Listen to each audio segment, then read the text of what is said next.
Hi guys! Arte. So I just got home after a long haul trip. Literal. Why? Flight ko from Cebu to Manila is at 12 midnight. 12:20 midnight last night.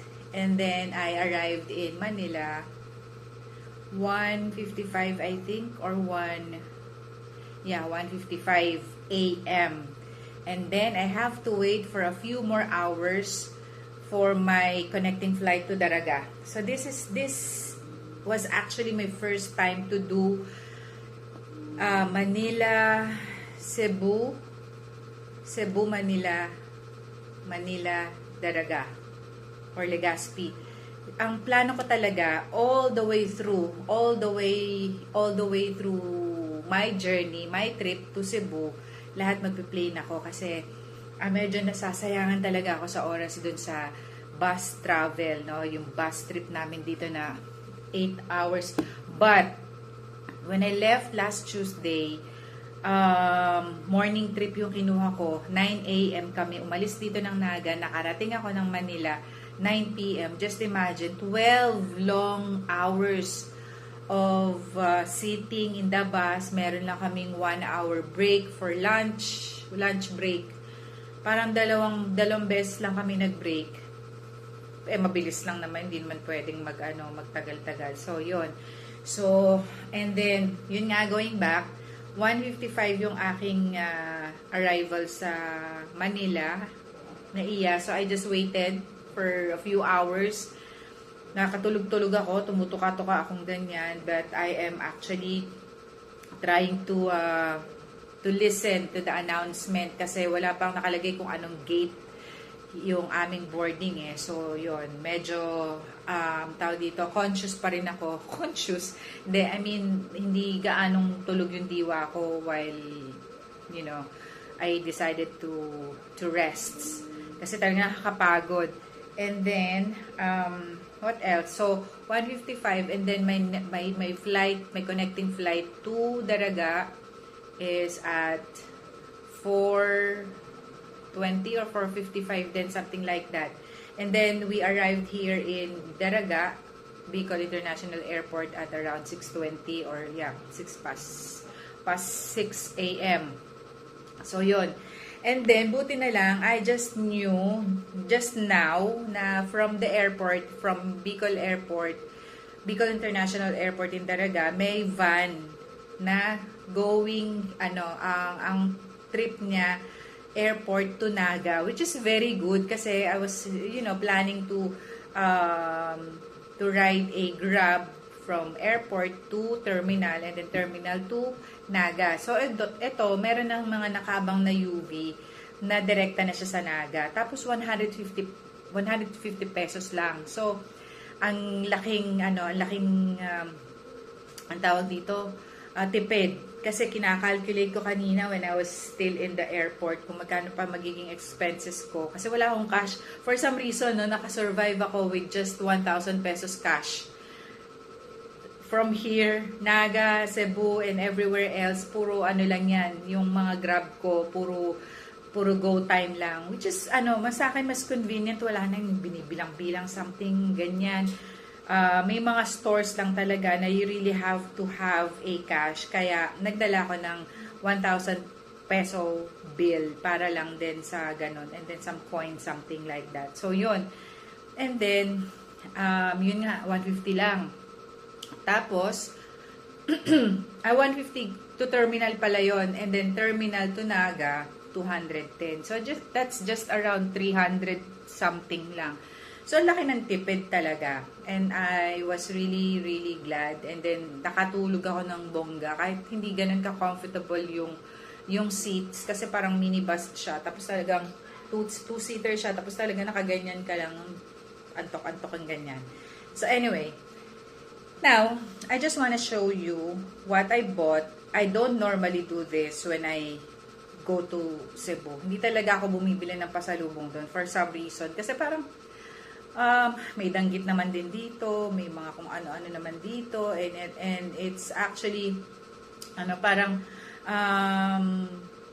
baka mag-over baggage na naman ako, mag-over luggage na naman ako. Although lagi naman ako nagpapa-extra allowance para hindi ako nahihirapan. I buy in advance just in case para wala nang hassle, hindi na mahal.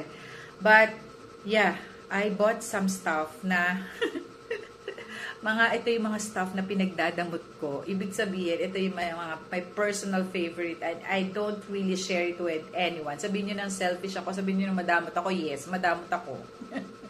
Yung mga binili ko ngayon, ito yung mga pagdadamot ko. And then, bumili din naman ako ng isi-share ko. Bibigay ko sa school. Now, the number one, na ipagdadamot ko, and I'll be eating this for lifetime.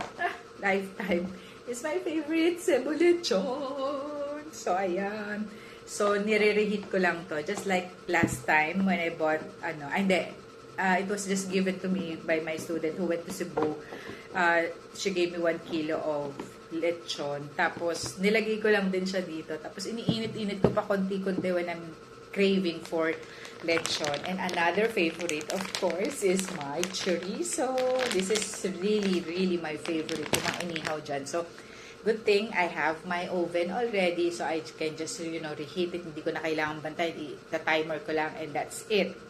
So, yan ang mga ipagdadamot ko. Also, I don't buy yung mga mango, yung mga mango, dried mangoes na may label. May label. Sana all may label. Tawag dito, I bought this one. Ito yung binibili ko long time ago pa. 1 kilo to ng scrap.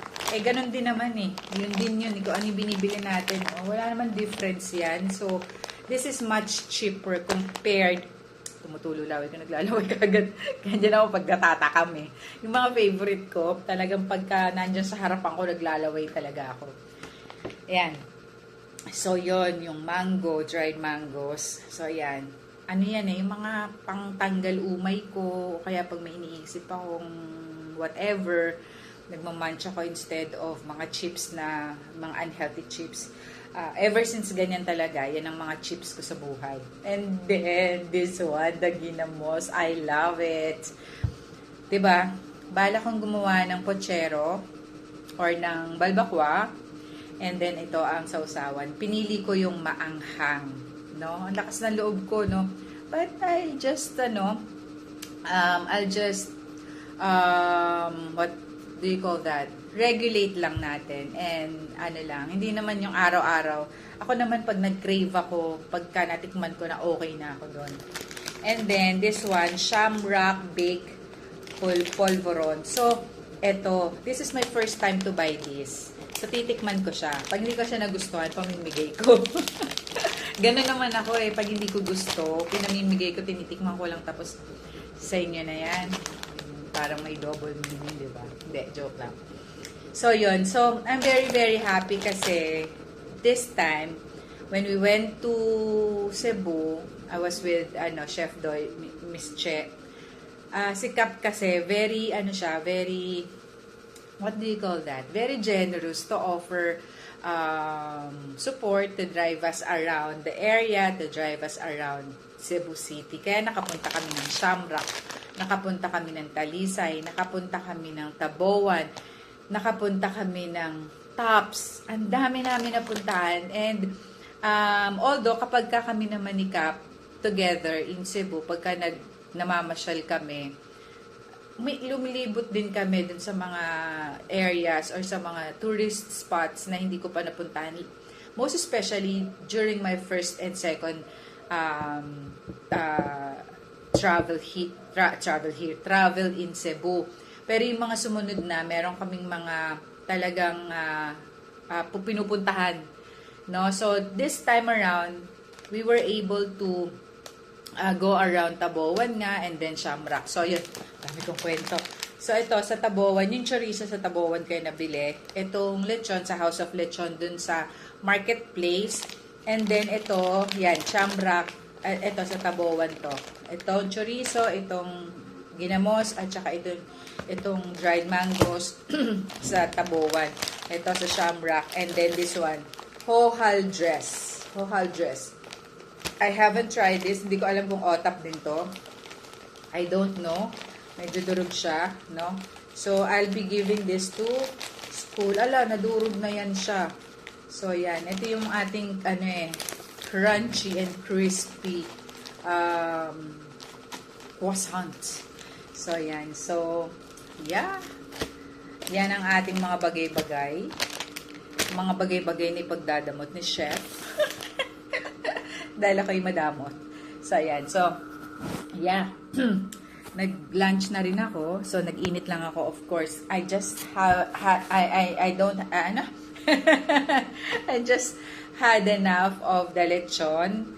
So, kasi kahapon, nag-lechon kami. And then, ngayon, nag-init ako ng konti. Because I'm still craving. Ito may butas to. For some reason, hindi ko alam bakit. May butas siya yan. Dyan siya. Hindi naman siya kagat ng mabait. But, I don't know what happened. Yeah. Yan. Pagdating ko dito, lunch. Kasi dumating ako mga 10:30. Salang na ako ng labada. So, that's about it, guys, for today's vlog. Yun lang.